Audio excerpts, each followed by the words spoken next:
Alright, welcome back everyone, it's your Code King Zaf here. As you can see, we have a brand new meta build for the Dark team on the guild boss. You can see Sungal Hwan and Silvermane are putting major damage numbers in. Whoa, we are talking 26 billion damage each, whereas Minnie, as you can tell from the thumbnail, she is now the clown of the Dark team, no longer on Team A. She is now put on Team B because her damage output, her consistency, does not even match the likes of Silvermane due to the brand new buff Sungal Hwan got. If you missed it, he got a brand new buff to his A4 bonus, giving our team members 10% attack each, which is huge. That's what we want. He is now a very strong hunter, buffing our attack damage dealers like crazy. So let's jump in. I'll cover the build, the battle guide, and every single thing you have to know to make sure you get a good score like this. But please everyone, don't forget to jump in and redeem your 2000 as and so code that was sent to all our free sporters. You go to the link down below and you jump in and sport us. It is 100% free if you haven't yet. If you're sporting, don't worry, the codes are sent to your My page. We have 3 codes right now with even more coming out, so jump in, press that juicy red score button. There is no cost at all. You just link your account and you're good to go.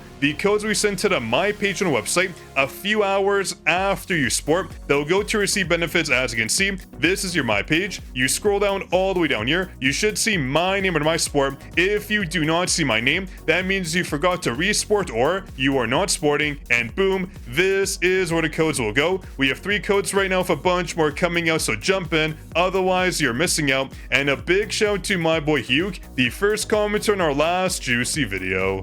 Now let's jump in and cover the Dark team build guide for the giant statue on the guild boss. I want to mention though, if you enjoy these guides, let me know down below in the comment section and drop a like as well. These guides do take a little bit of time to make because I have to jump in and run the boss to make sure I have a good score for the thumbnail. That's one of the most important parts. But as you can see, we have Island Slot number 2 and she has a level 1 weapon. But if we jump into her stats, there's something else I do want to mention that's very important. Otherwise, Silvermane will not deal damage. So let's jump right over here to Isla. As you can see, her defense is 15,000 and her weapon is level 1. Also, I should mention when it comes to her skills, it is a level 1 skill right here to ensure that she does not heal us more, because when it comes to Silvermane, his damage is dependent on his health bar being low, right? So that's why when it comes to Isla, we want to reduce her defense to reduce how much she heals, because as you can see, instantly restores HP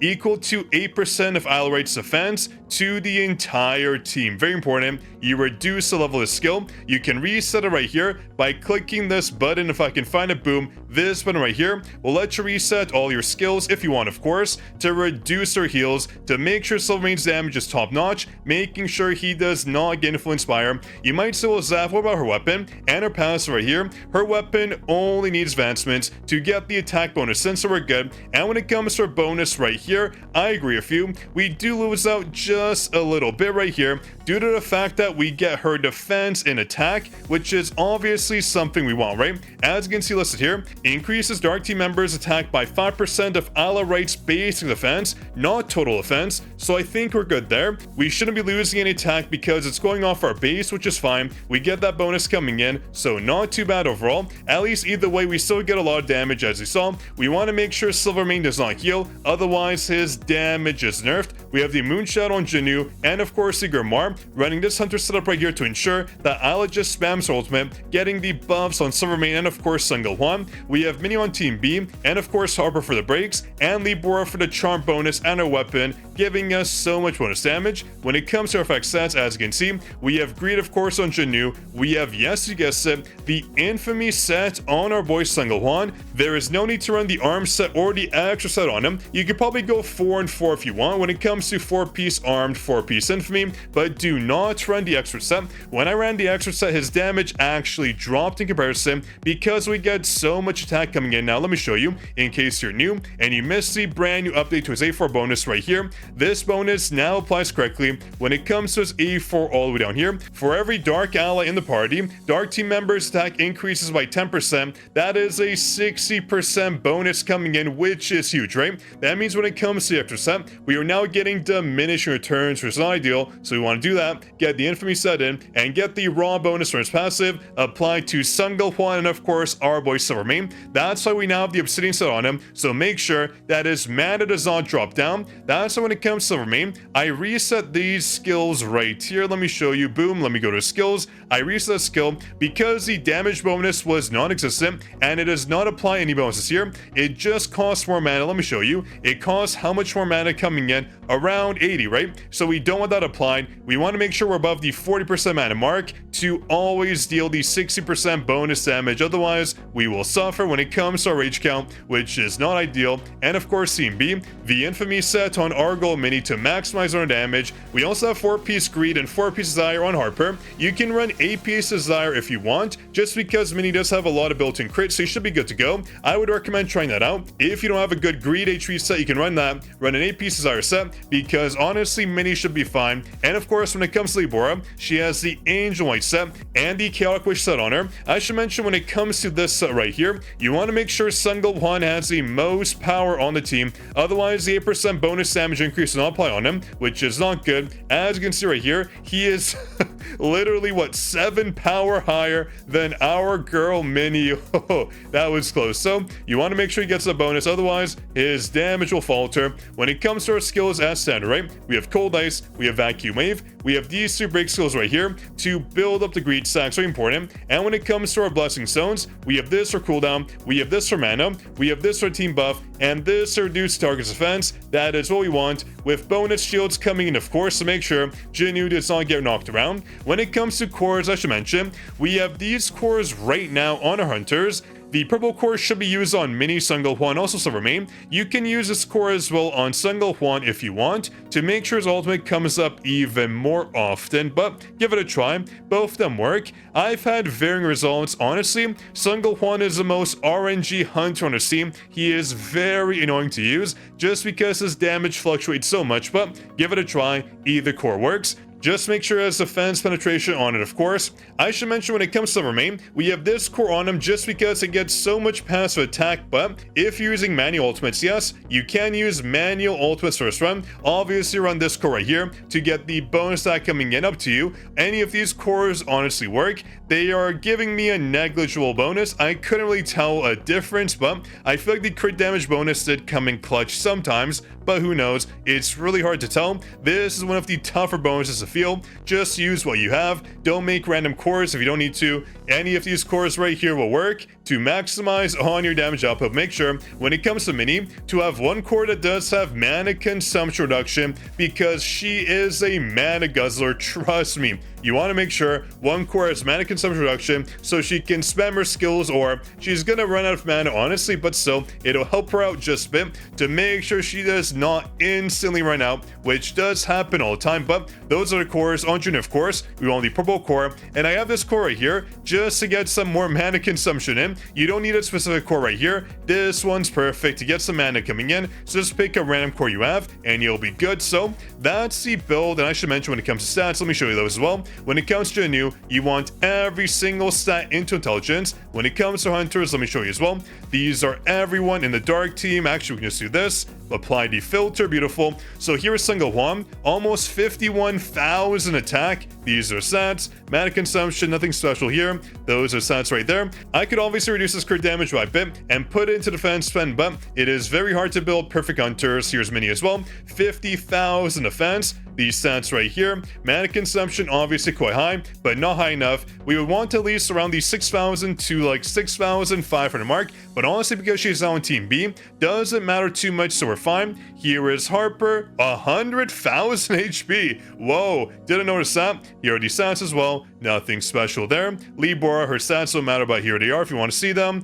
There's Libora. Here is Silvermane, not 50,000 attack, too bad, but his damage output is so good. Lost defense spam. If you want to maximize on defense spam, you want 49,000, I think it's 33. That is the ideal defense spam number if you can max it out. In my case, I couldn't, because I have the obsidian main set, which I don't have a perfect piece for, but beggars can be choosers like I said, so this is just fine. And here is Ala as well. You can see I did not level her up because I do not want to increase her defense, even though it's negligible. I don't want to get the bonus heals coming in. And here are the stats. As you can see, lots of damage increase. You want to go for around 55% and to minimize her defense, otherwise she'll heal Silver Main, which is not ideal, but that should be everything. Hopefully I covered every single thing. Don't forget as well, when it comes to buffs, to buy this right here to get a bit more damage coming in. Obviously the buff is not crazy, it's only 300 attack, 18 defense, but still it does add up. The Trinity Force bonus is something you want if you want like half a rage coming in, probably less, but still not bad getting the bonus stats in. And let me jump in and cover the battle guide itself. There's really not too much to cover, but still I do want to cover it with you, of course. Alright, so the battle guide is pretty standard, but I should mention when it comes to your hunters, you can run manual ultimates if you want. In my case, I didn't, but if you want to make sure Silver Main's damage is very consistent, you want to make sure to always spam her ultimates. When it comes to Isla, spam Sunghwan's ultimates, or you can time it when your Moon Shadow is up. But when it comes to Silver Main, you want to use manual ultimates because you never want to use his ultimate, to make sure he spams his core attacks, his basic attacks, and to make sure his mana never falls under the 4% mark. So give it a try.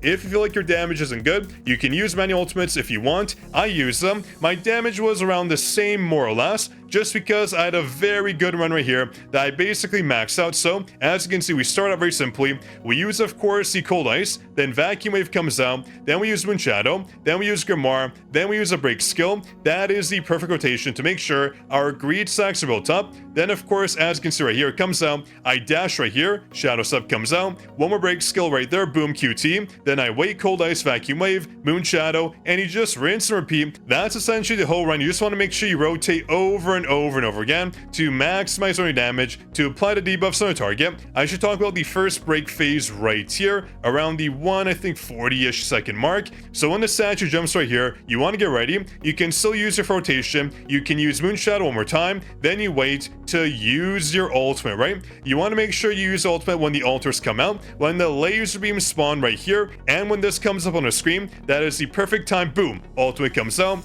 Every single altar gets wiped. Then you use, of course, your Shadow Step, and you are good to go. So that's the break phase right here. When it comes to the next break phase here, same thing, right? You just want to make sure to use your QTs to get a bit more break coming in, because Harper does sometimes, well, not manage to break the boss right away. So you saw there, gets applied, and that's again all you have to do to make sure you get the right damage coming in. I should mention that when it comes to this phase here, once these beams come out, it's a little tip to get more damage in, potentially. Watch. So right here, it comes out, you Shadow Step before the attack comes in, right? Before those moving laser beams, watch, you Shadow Step, and those start roaming the map. It goes from left to right, watch right here. You can see on the screen as mentioned. So what you want to do is, after you use the full rotation, you want to dash forward right here and Shadow Step one more time, again on the same attack, yes? Getting more damage coming in, more Shadow Steps, resulting in your hunter damage being maximized. But there's essentially no other real tricks or tips for this one.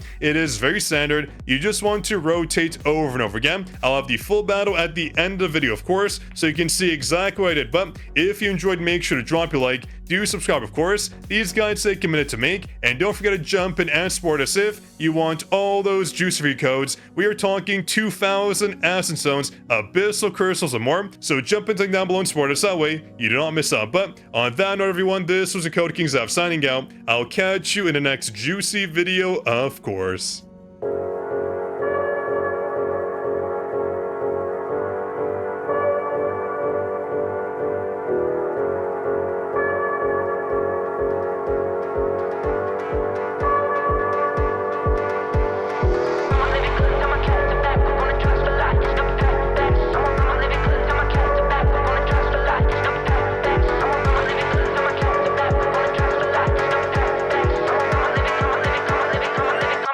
I go back to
flex, no arm out, let's bracelet, bringing the tongue out. This type big man flex, no arm out, let's bracelet, bringing the tongue out. This type big man flex, no arm out, let's bracelet.